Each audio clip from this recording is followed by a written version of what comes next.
റസൂലിന് പ്രവാചകത്വം പ്രഖ്യാപിക്കുന്ന മുമ്പ് തന്നെ റസൂലിനെ മക്കക്കാർ അൽ അമീൻ അഥവാ സത്യസന്ധൻ എന്നായിരുന്നു വിളിച്ചിരുന്നത്. കാരണം സ്വൽസ്വഭാവം എന്നുള്ളത് റസൂലിന് കേവലം ഒരു വാക്കു മാത്രമായിരുന്നില്ല, റസൂലിന്റെ സ്വഭാവം തന്നെ അതായിരുന്നു. അതുകൊണ്ടാണ് റസൂലിന്റെ വാക്കുകൾ അവർ വിശ്വസിച്ചതും അവർക്ക് ഏറ്റവും മൂല്യവത്തായ അമാനത്ത് മുതലുകളൊക്കെ സൂക്ഷിക്കാൻ വേണ്ടി റസൂലിനെ ഏൽപ്പിച്ചതും. ഇന്ന് നമ്മൾ സോഷ്യൽ മീഡിയ യുഗത്തിലാണ് ജീവിക്കുന്നത്. പലപ്പോഴും ആളുകൾക്കിടയിൽ ഒരു നല്ലൊരു ഇമേജ് ഉണ്ടാക്കാൻ വേണ്ടി നമ്മൾ ശ്രമിക്കാറുണ്ട്. എന്നാൽ റസൂൽ നമ്മളെ പഠിപ്പിച്ചത് മറ്റൊന്നാണ്. ആളുകൾ കൂടുമ്പോഴും ആരുമില്ലാത്തപ്പോഴും നിങ്ങൾ സത്യസന്ധരായിരിക്കണം.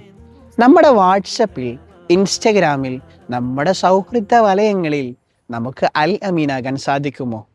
കാരണം റസൂലിനെ സ്നേഹിക്കുന്നതിന് പറയുന്നതിനേക്കാൾ അപ്പുറം അവിടുത്തെ സത്യസന്ധതയും വിശ്വസ്തതയും നമ്മുടെ ജീവിതത്തിൽ ഉണ്ടാകുമ്പോഴാണ് അതിന് അർത്ഥങ്ങൾ ഉണ്ടാകുന്നത്.